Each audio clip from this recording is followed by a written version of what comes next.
We're approaching Har Sinai in our studies. We've got to a point where the OUisrael have gone through Yetzias Mitzrayim. The first stage in our national birth has taken place because the two major events that create the Jewish nation and form it are Yetziat Mitzrayim and Matan Torah, the giving of the Torah at Har Sinai. Now we're going to take a look at two mysteries that emerge from the scene at Har Sinai, and we're going to understand they're two very different mysteries, and we're going to try to learn the lessons that we need to learn from both. Let's take a look at the first pasuk. This launches the Sinaitic experience. The Chodesh Hashlishi, L'tzeis b'nei Yisrael Eretz Mitzrayim, Hayom hazeh bo midbar Sinai. The third month after the Israelites had gone forth from the land of Egypt, on this day they entered the wilderness of Sinai. What is missing? No? What? Which is the third month? Okay. All right. No, we've done Yam Suf already. What day is it? Bayom hazeh bo midbar Sinai. It doesn't tell us a date. It tells us that we arrive in the third month after the Exodus, which means Nisan Iyar Sivan, right? But it doesn't tell us what the date is. This omission becomes even more glaring as we go further. Take a look at the next, the bottom line, the bottom paragraph. That should have come first. Talmud Bavli. Tanu Rabbanan. B'shishi b'chodesh nitnu eretz hadibros liYisrael. Rabbi Yossi omer b'shiva bo. There's a difference of opinion as to when Matan Torah actually begins. One position is that it begins in the sixth day of Sivan. The other is that it begins on the seventh. Now, again, this is the most important event in Jewish history, right? We should know exactly when it occurs. And the Torah doesn't tell us, to the point that the rabbis are arguing. Maybe we got this day, maybe it's that day, maybe we're celebrating the holiday of Shavuot at a different time. Who knows, right? So very strange. If you look at the middle paragraph on the page, Rava agrees that everyone agrees that the Jews came to Sinai in Rosh Chodesh. They only differ as to the number of days after Rosh Chodesh that this takes place. The mystery deepens at the bottom of the page. What page number? Page 1 still, page 1. Bottom of page 1. We're going to expand our search a little bit from Matan Torah to the holiday that we claim or we understand celebrates Matan Torah, right? The holiday of Shavuot. Similar mysteries exist concerning that holiday as the ones that we just spoke about concerning Revelation. For example, the association of Shavuot and Revelation does not appear anywhere in the text. If you look at the description of Chag Shavuot, the Torah talks about it as Chag Bikurim, the time of the first fruits. There is absolutely no mention of the fact that Shavuot is a commemoration of Matan Torah. Absent. Shavuot, unlike all other holidays except Shmini Atzeres, does not feature any specific unique mitzvot. In other words, cheesecake is not in the Torah, right? Staying up all night, it's not in the Torah, right? The fact is that there is no unique mitzvah other than Bikurim in the times of the temple, which is the first fruits brought to the Beis HaMikdash. There is no mention of the association of the holiday of Shavuot with Matan Torah. Next. Finally, a glaring omission, paralleling the omission concerning the date of Revelation, appears in any text associated with Shavuot. Let's take a look at what that is.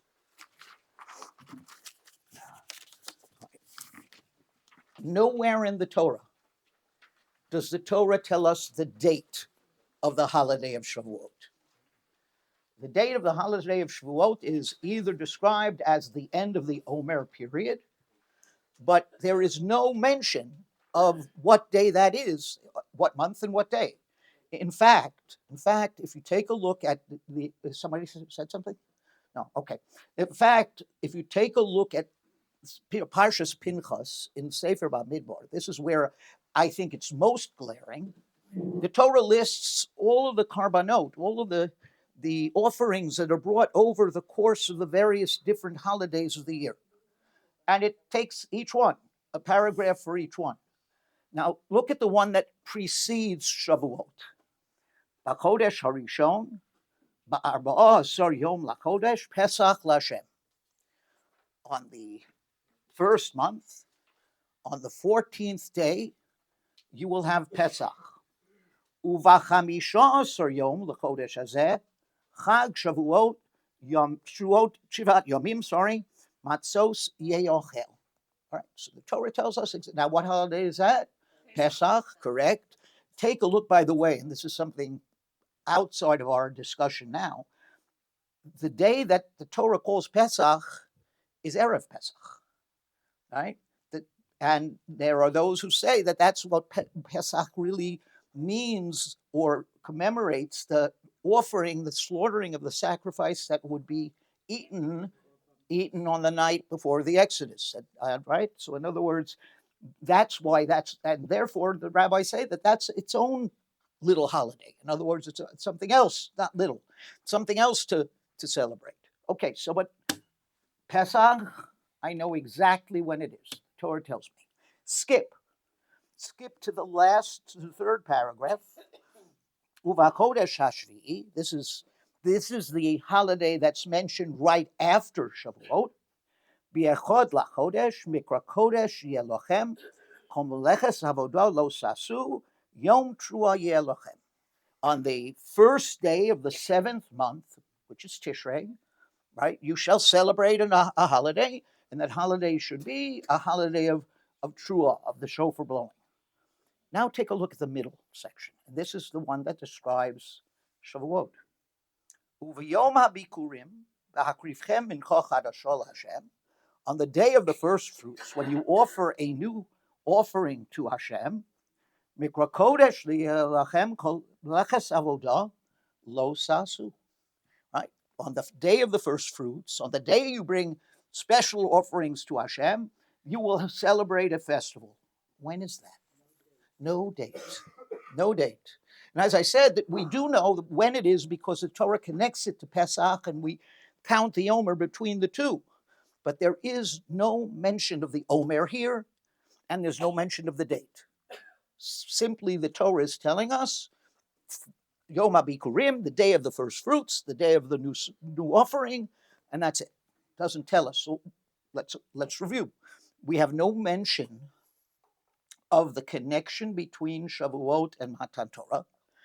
We have discrepancy concerning the dates of revelation. We have an omission concerning the holiday of Shavuot in terms of the date. It disappears. What's going on? Clearly, it would seem this is no coincidence. What the omission by Matan Torah in the Torah's explanation or description is mirrored by the omissions that occur concerning the holiday of Shavuot. We just don't know why. So interestingly enough, Rashi sets us on the course towards an answer. Take a look, if you will, at page 3.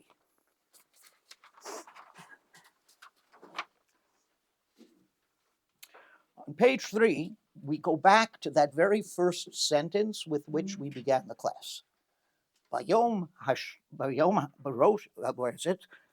Let me just repeat it for you. Chodesh Hashlishi, L'tzeis Bnei Yisrael Me'eretz Mitzrayim, Bayom Hazeh Bo Midbar Sinai.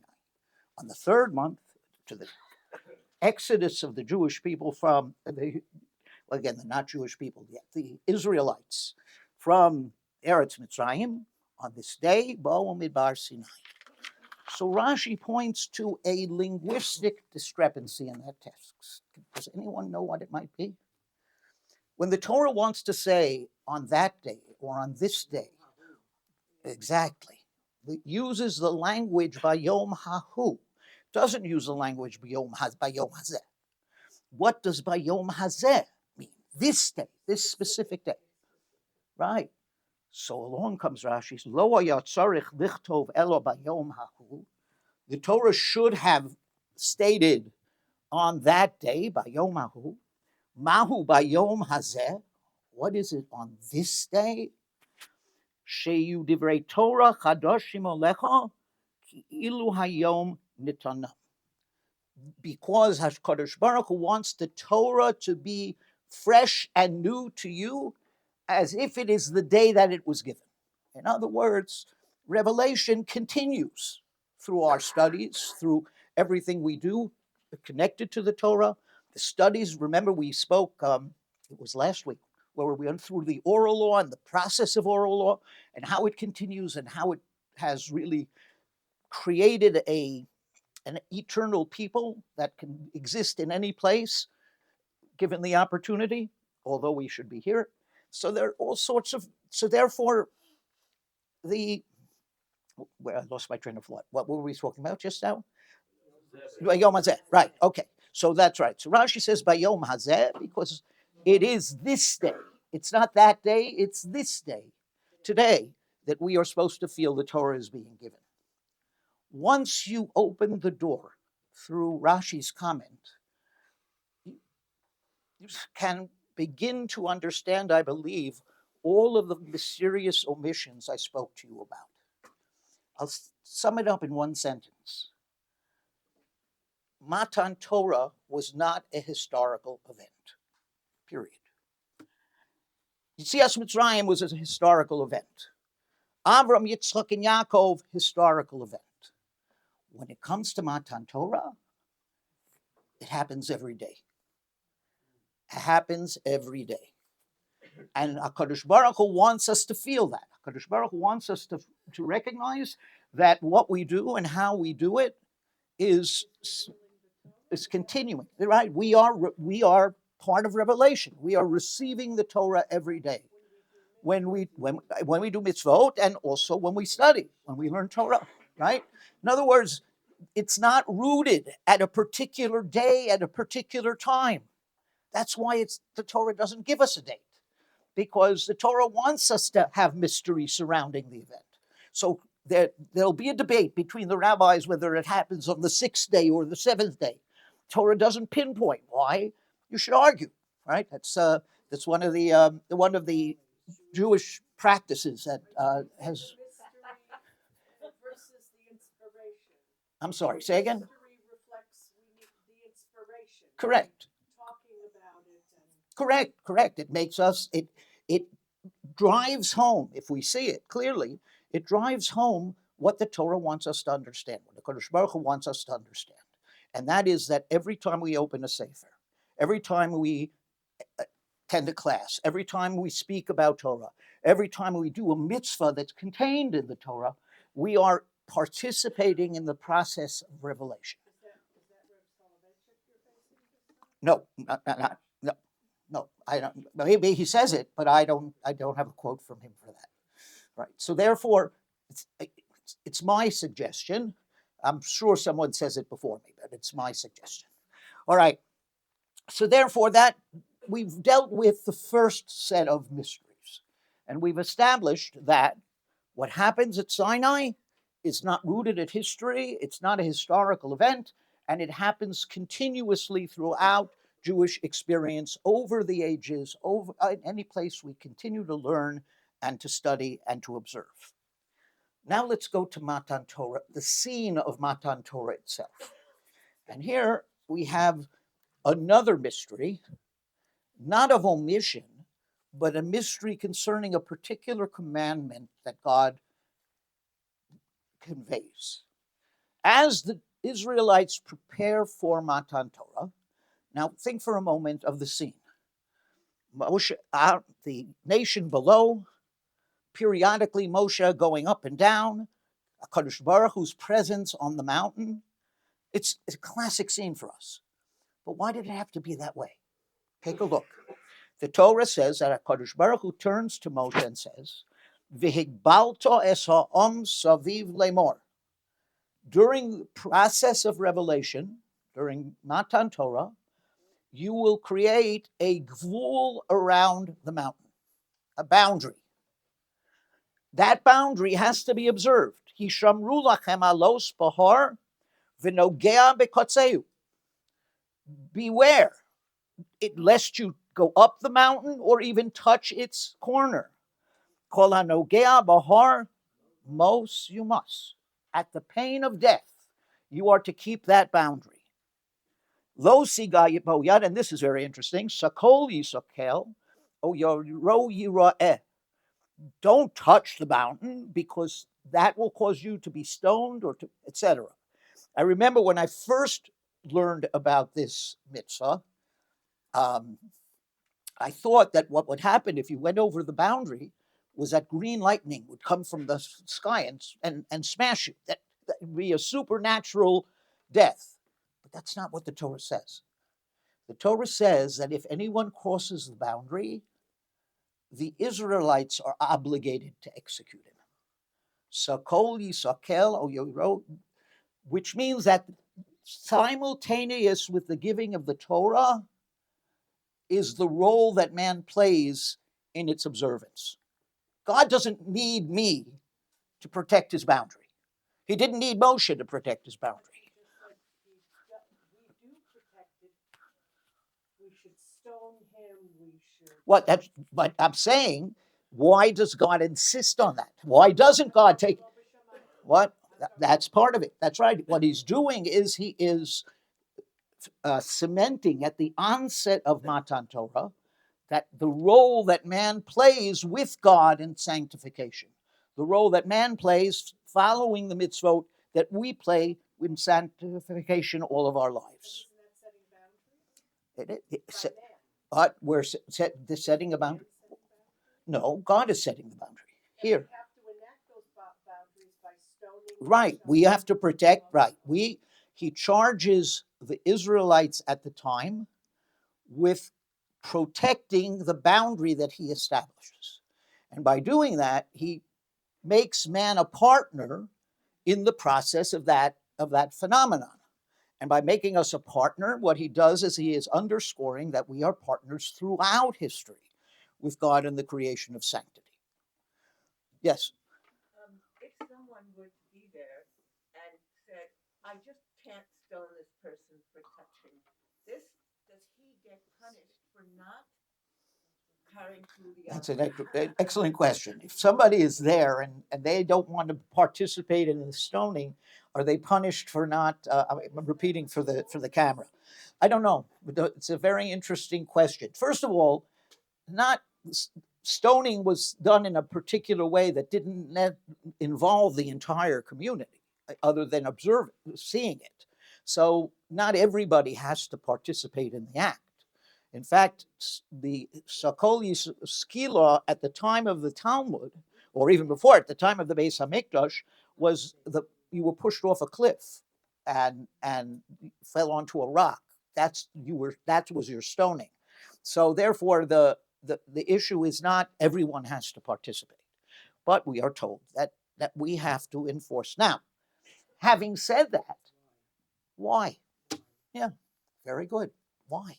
Why is it that HaKadosh Baruch Hu, at the moment of the closest moment between God and man, right? This is the moment of connection, of contact between HaKadosh Baruch Hu and man and us. Why does he insist on distance? Why does he say you have to stay at the bow? Why can't I climb Har Sinai and see what's going on?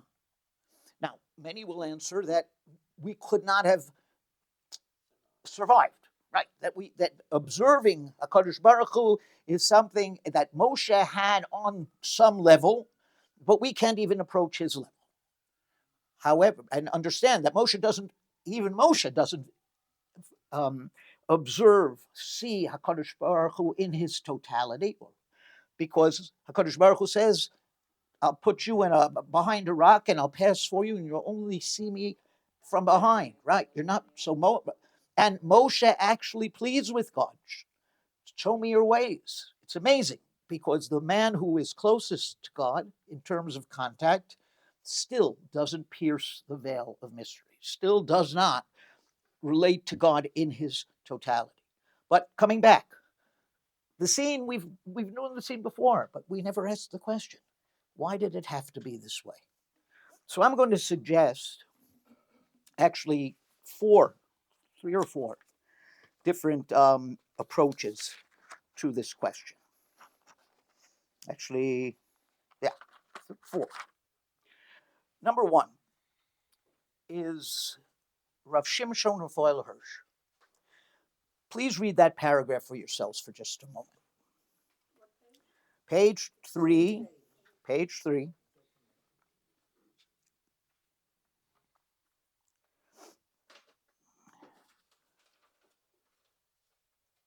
It's a little dense.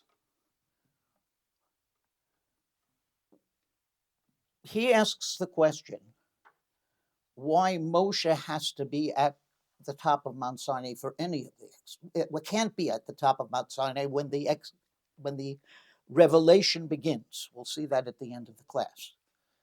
And he says, because if Moshe stayed up there, we would think that the Torah was created by man. Or we would have the opportunity to think that the Torah was created by man. So HaKadosh Baruch Hu wants us to know that the Torah that we have and the Torah that we observe is not created by an individual or a society at a particular juncture of history. The Torah that we have is eternal, created by man, and therefore created by God. Thank you, created by God. And therefore, we're down below, and Moshe can't even be at the top of the mountain when it starts. That's Rav Shimshon Raphael Hirsch. Now, this actually introduces a very interesting tension.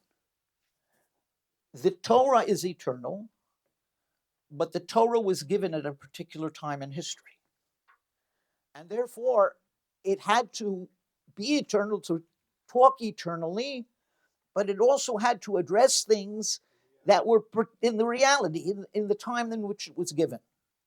For example, and this is for this week's parsha, the concept of avdus, the concept of slavery, eved ivri, eved knani.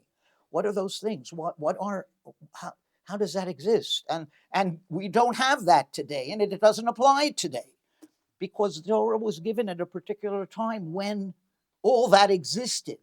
And we will see, maybe in the next class or the next, that therefore, God is actually giving us the best way to deal with that reality. All right, and I'll leave it as a mystery for you to think about. But the fact is that that's a tension. In other words, Hirsch is correct. Rav Shimshon Raphael Hirsch says that the Torah is eternal. It's not given at a particular time. It's not limited to a particular time. It's not limited to a particular people or person. However, we do know, and this is the tension, that aspects of the Torah are addressing society where it stands. I'll give you one more example that's possible, and that's the concept of the Goel Hadam.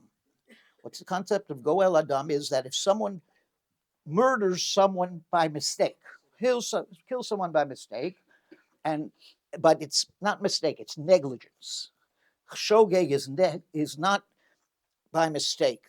Onus is by accident. This is something I could have been more careful, and I wasn't careful enough, but I'm not convicted of conscious murder. So what do? I have to go to an Ir Miklat. Who is supposed to kill me if I don't go to the Ir Miklat? Goel Hadam. The relative that is closest to the individual who was killed has the right, and some say, and one position in the Gemara says, the mitzvah, the obligation to kill that man. Now, we don't have that today, right? That's not something that we have sanctuary cities. Okay, all right. I don't know. All right. So the answer really, so that is another aspect of the Torah that was addressing the world as it was, where if someone killed your relative, you just willy-nilly ran and killed him, and he had no place to go. He had no sanctuary city. And where the Torah is taking the people and moving them in a particular direction. But that's the tension here. The tension between being temporal and speaking to its own time, and at the same time being eternal, speaking to all time. That's something that needs that is a very, very real tension in the Torah text. Let's go to the next. Second, so that's one reason we have to stay below, according to Hirsch. We have to stay below so that no one will ever say we created the Torah at the top of Mount Sinai. Next, there is a balance in our relationship to HaKadosh Baruch Hu. And the balance in our relationship to HaKadosh Baruch Hu is, among the many balances, the balance between distance and familiarity. HaKadosh Baruch Hu should be near to us. We should feel his presence. And yet at the same time, as we've said, he is mysterious and beyond our understanding. That balance is incredibly important. And I'll tell you from my own experience as a rabbi in a large congregation, how do you balance the fact that you want people to feel comfortable within the synagogue and children to feel comfortable within the synagogue with the aspect of not treating the synagogue with enough respect, right? I have children's groups in the synagogue, and then afterwards you find rappers all over or you find people eating in the shul. What do? How do you handle it? There should be, when I walk into a shul, a feeling that I'm home, but a feeling that I am not at home. It should be a balance between familiarity and distance. And that is something that we should feel throughout our relationship with the Kadosh Baruch Hu. This is seen in things that we say and that we do. Take a look for a moment. In our relationship to Hashem, what do we say? Kadosh, Kadosh, Kadosh. Well, first we say, Ki im li. What Moshe says, what does God want from you? Ki im li, top of page 4. Ki im li yira es Hashem Elokecha lelechas b'chol drachav ulahava oto. What does God want from us? To fear him and to love him. That's a balance, right? To hold him in awe and to feel his closeness. A sentence that we say all the time. Kadosh, Kadosh, Kadosh, Hashem Svakot. 3 times we say the word Kadosh. What does Kadosh mean? Holy. Actually, literally, it means separate, right? That which is holy is separated from. So what are we saying? We're saying God is separate, separate, separate, distant. But what's the end of the pasuk? Melo chalaretz kvodo. His glory fills his glory fills the world, fills the earth, fills the land. So therefore, what we're saying is that we are recognizing that balance, that we have to feel close to HaKadosh Baruch Hu, but he's not our friend in that regard. You actually take a look at the sheet in a parallel relationship, right? The closest relationship to this relationship with the HaKadosh Baruch Hu in human experience is the relationship between parent and child. And this is a critical balance in that relationship. I've spoken with you about this before. I can get on my soapbox again. The fact is that many parents today don't want to parent. They want to be their children's friend. Their child does not need another friend. He needs a parent. And the fact is that has to contain a certain dimension of distance. Some of my friends as a kid when I was a kid, used to call their parents by their first name. It's against Jewish law, by the way. Not supposed to. You're not supposed to call your parent by the first name because it breaks down that relationship of kavod and yira. In fact, yes. Oh, very, very good. How about in-laws? That's a very interesting question. It's not the same. It's not, just on an immediate response, it's not the same, but there should be respect. there should be respect. Forget about in-laws. There should be respect for older people, right? Anyway, right? That's Ravadarto Penei Zakein. You should, the Torah says, you should honor or beautify the face of the elderly. You should participate. You get up on the bus and give them someone a seat. Exactly. But what you call the in-laws, I don't think there is a prohibition against calling them by their first name. That you don't have to have the same relationship that you have with a parent, but I do think that a degree of respect has to exist in that relationship. All right, now let's go on. The rabbis understand there are two different sets of laws in the Torah that speak to the parent-child relationship. One of them is kabed es avicha v'esimecha, found in the Aseret Diros, honor, respect. The other one is ish imo va'aviv tira'u, that man should fear or hold in respect, hold in awe his mother and father. And each of those sets of relationships, the rabbis translate into very, very practical terms. That's one of the things that's so beautiful about the Gemara. It records the way in which the rabbis take an esoteric mitzvah and say, this is the way we're supposed to understand it. When it comes to ish imo va'aviv tiro, that you should hold your father and your mother in self in respect and awe, the rabbis say that means you don't call him by the first name. That means you don't interrupt him. That means you don't contradict him in public. Or right, these are laws that rabbis basically say are consumed, are found within that general commandment of hold your parents in respect, hold your parents in awe. Does anyone know how the rabbis interpret kabed es avicha v'esimecha on a most fundamental level, the one that comes from the Torah? What? Excellent. You are supposed to, when your parent needs you, you are supposed to provide them with food. You're supposed to provide them with a place to be, with clothes, meaning when your parent took care of you, you have the responsibility when it becomes necessary to care for your parent. All right, now, that's how they see this mitzvah as on the most fundamental level. There are other aspects to it, but that's the most fundamental level, that you should automatically care for your parent the way he or she cared for you. What do you think is the next issue that the rabbi talks about that particular commandment? You're going to be shocked, perhaps. The Gemara says, whose money do you use? When you take care of your parent, when you put them in a nursing home, if you do, whose money? Do you have to use your money because it's your mitzvah?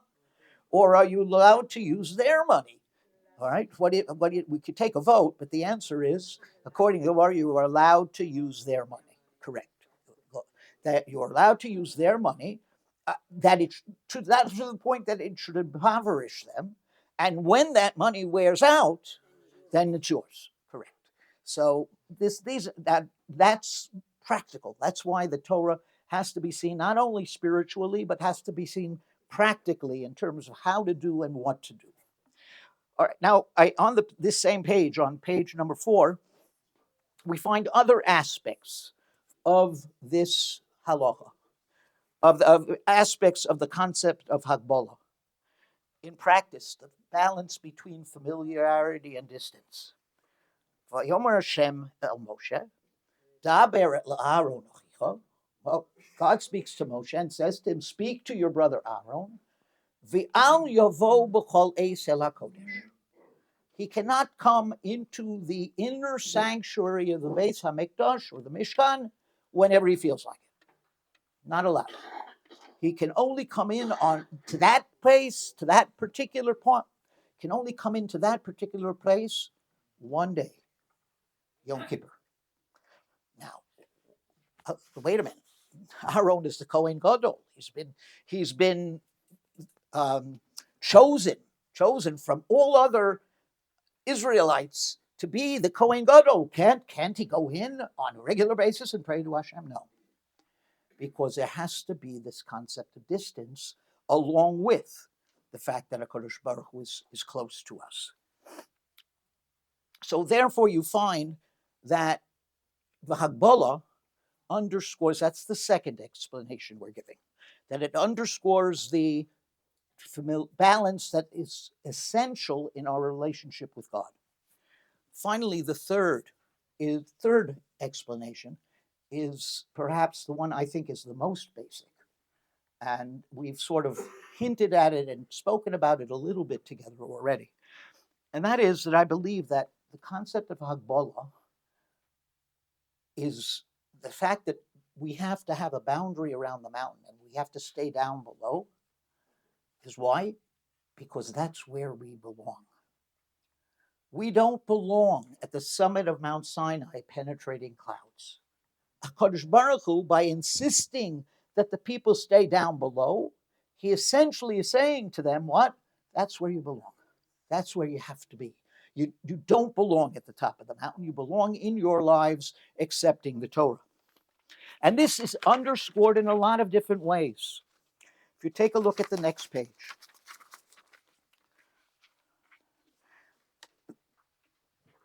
Actually, the bottom of page 4, the top of page 5. A scene that we've looked at before. Moshe Rabbeinu is witnessing the burning bush, the Sneh Boer. And what does HaKadosh Baruch Hu say to him? And we had this before, but now we'll see it with clarity. HaKadosh Baruch Hu says to him, Al tikrab halom, don't come near this place, meaning the burning bush. Shal ne'alecha me'alecha, take off your shoes. Ki habakom asher ata omed alav ad mas kodeshu. Take off your shoes, because the place where you stand is holy ground. Now, first of all, the question is, why does God begin this way? Take off your shoes. I mean, he should say, I'm God. Do you know what you're about to do? Do you know what your role is about to be? There could be many magnificent ways God could begin his first conversation with his most cherished messenger. But that's not what he says. And most commentaries say that when it says Hamakom asher ato omed ad mas kodeshu, that the Torah is saying, or God is saying, this is sanctified ground, because this is the top of Har Sinai, and it will be sanctified through Matan Torah. However, Rav Shimshon Raphael Hirsch has a beautiful explanation. Al tikrav halom, don't look for me in burning bushes. Shal na'alecha me'al raglecha, take off your shoes. Ki hamakom asher ata omed alav ad mas kodeshu, because the ground on which you're standing is holy ground, meaning you, together with me, create sanctity in the world. And therefore, I'm telling you now, feel the reality of the earth and recognize what? That this is where you'll find God. You're not going to find God in burning bushes. Let's go on. The next proof of this concept is Asuli Mikdash Vishachanti Besocham.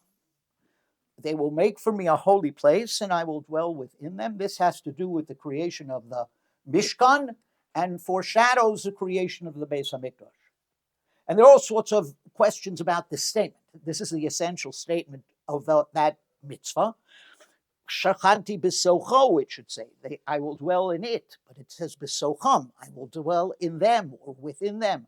So what HaKadosh Baruch Hu is saying is that the sanctity or the presence of God is not in the structure, it's in us.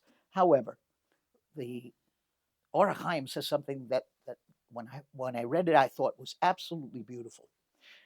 V'asu li mikdash. They will create for me a holy place, and I will dwell within them. Miyad, says the TORAH Chaim, miyad she'osim oso lishmo yisparach, miyad hu mikdash, from the time that they create it, it is already sanctified. We would have thought that the Torah is telling us this is where God's going to be, and therefore what? It's a holy place. That's not what the Torah says. The Torah says you create the holy place. Asuli mikdash. And it doesn't say, and this is pretty much the only place in the Torah where it doesn't say mishkan, which is specific to the structure that is being created at that point. You create for me a holy place, the Mishkan, the Beis Hamikdash, the Beis Knesset, and I will come. I will be there. So that is a very beautiful iteration of this concept of man creating sanctity in partnership with God. In other words, in this world, who creates sanctity? Not HaKadosh Baruch Hu alone, HaKadosh Baruch Hu in consort with man. And that's the way he's created the world. Another proof of this is fascinating. There are 2 times in history when we enter Eretz Yisrael. The first is with Yehoshua. The second is what? Ezra and Nehemiah, correct. The time at the end of the Babylonian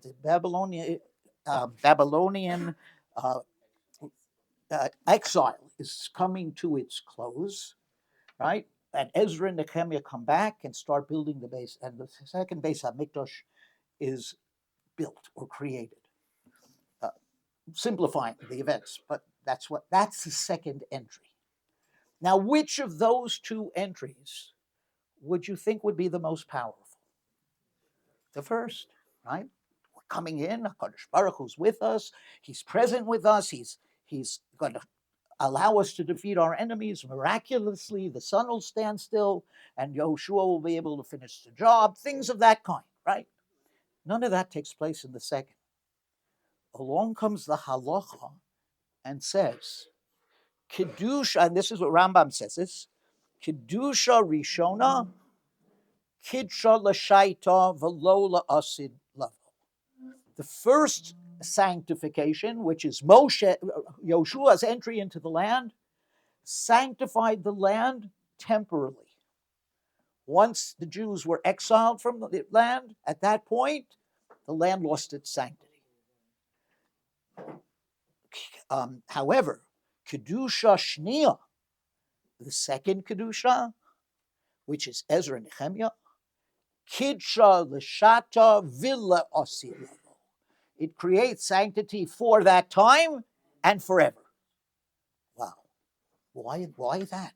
You know, the entry of Ezra and Nehemiah and all of their cohorts, the people with them, was a very modest entry into the land. There weren't that many people. A lot of people stayed in Bavel. It certainly doesn't compare to the march into Israel under Yehoshua. But again, what we're saying is, well, first Rav Soloveitchik suggests one approach, and that is that the Kedusha Shnia struck to the core and spread out from that core. Came to Yerushalayim first, or to the bar where the Beis Hamikdash had to be built, and then it went out. The other one came in peripherally. The Kedusha that comes from that event, that's at the heart of the Kedusha, that is a Kedusha that will last. But the second option is no. Kedusha Rishona was pretty much, we were in partnership with God, but God had to help us a lot. Kedusha Shnia, and God initiated that Kedusha. God said, you're going to go into the land. Kedusha Shnia, nobody told Ezra and Nehemiah to go back to the land. Nobody told the people with them that God didn't appear. We're at the end of the prophetic era, around the time of Purim, in that time. We're at the end of the prophetic era, and what do we say? That man initiates the entry, and when man initiates the entry in partnership with God, that lasts, that remains. So once again, you have this concept of creating sanctity, and that's why we have to stay at the bottom of the mountain. So we've offered, I said 4, but it's really 3. We've offered 3 approaches to to the fact that we have to stay at the bottom of Har Sinai.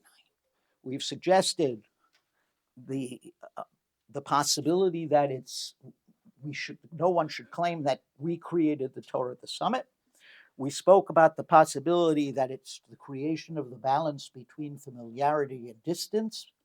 And we spoke about the possibility that it's telling us that sanctity is achieved in this world in partnership with God, not at the top of the mountain. Now let's take a look at the last page. And here, where am I? Yes.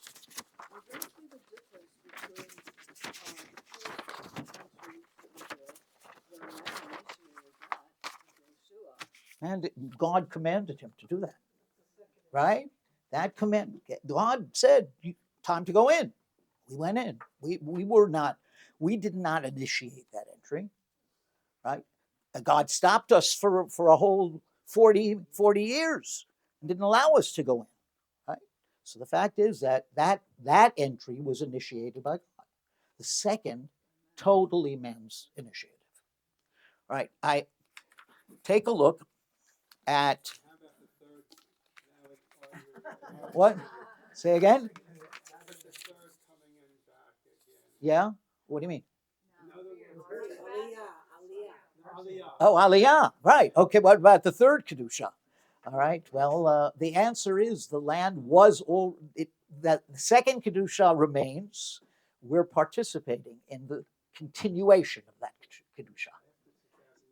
Right, correct, after 1,000 years, which is amazing, right? All right, now take a look at the bottom of page 5 and the top of page 6. We actually looked at this paragraph once before. And this is a very interesting paragraph. And it sums up what we're saying about Hagvolah, what we're saying about this separation between man and God. God, right before Revelation, God comes down, Vayered al Har Sinai el Rosh Har, Vayikra Hashem leMoshe. God's presence comes down on the mountain, and God calls Moshe to come up. No sooner does Moshe come up to the summit of Har Sinai than what does God tell him to do? Go back down. Moshe turns to God and says, what are you giving me busy work for? Right? And a little more respect than that. What? I don't know why I have to go down. You already told us. You already told us to create a boundary at the pain of death. Nobody's going to break that. I don't have to go down and remind them. They know that. Hashem says what my parents often said, and I promised I wouldn't say to my children, but I did, because I told you so. Right? Kadosh Baruch says, Lech red. I'm telling you to go down, don't argue with me. Moshe goes down and shares God's statements with the people. What would you expect Moshe would do then? Go back up. No sooner does he hit the ground and share those instructions. In the very next pasuk, Anochi Hashem Elokecha asher hotzicha me'eretz Mitzrayim v'beis avodim. Revelation begins, and you could almost see Moshe going, "Wait, Hashem, you're lifting the curtain too soon. I'm supposed to be." No. Where does Moshe belong when Revelation begins? Down below. And this is one of those places we've said that Hashem teaches him not frontally, not with words, but teaches him through experience. At the end there, we have a tale of two mountains. And I just want to end with that because it really sums up everything we've been speaking about concerning the revelation. There are two mountains in Jewish thought, Har Sinai and Har Moriah. Har Sinai does not have lasting Kedusha. The Torah says, after the sound of the shofar, they should stay down. When they hear the shofar blast, it can go right up, no problem. When God leaves, Har Sinai is just a mountain. Har Habayis, that is sanctified forever. Now, what's the difference between Har Sinai and Har Habayis? Har Sinai is God reaching out to man. Har HaBayis is man reaching out to God. Also to the whole world. Right, that's right, yeah. Right. But it's man, correct, right. Har Sinai. No, but he's reaching out to us specifically, and we're supposed to teach the world. But the fact is that Har Moriah is sanctified because man reaches out to God. And that, therefore, is lasting, while God's presence, if we don't continue to bring him in, he will not be there. That has to be the constant struggle. So the scene at Sinai, just the very scene. Son? That, correct, he chooses, but what happens on Har Moriah? What happens on Har Moriah is Akedat Yitzchak, which is not man's initiative, but certainly a very powerful statement of Avram's connection to Hashem. And number two, what happens on Har HaBayis constantly in the time of the Beis HaMikdash? We're reaching out to God, right? So therefore, between the two mountains, Har HaBayis has the lasting sanctity, and Har Sinai does not. So we've seen, and this is really the overall message that I want us to have, because we can't learn the whole Torah together. We're learning particular pieces.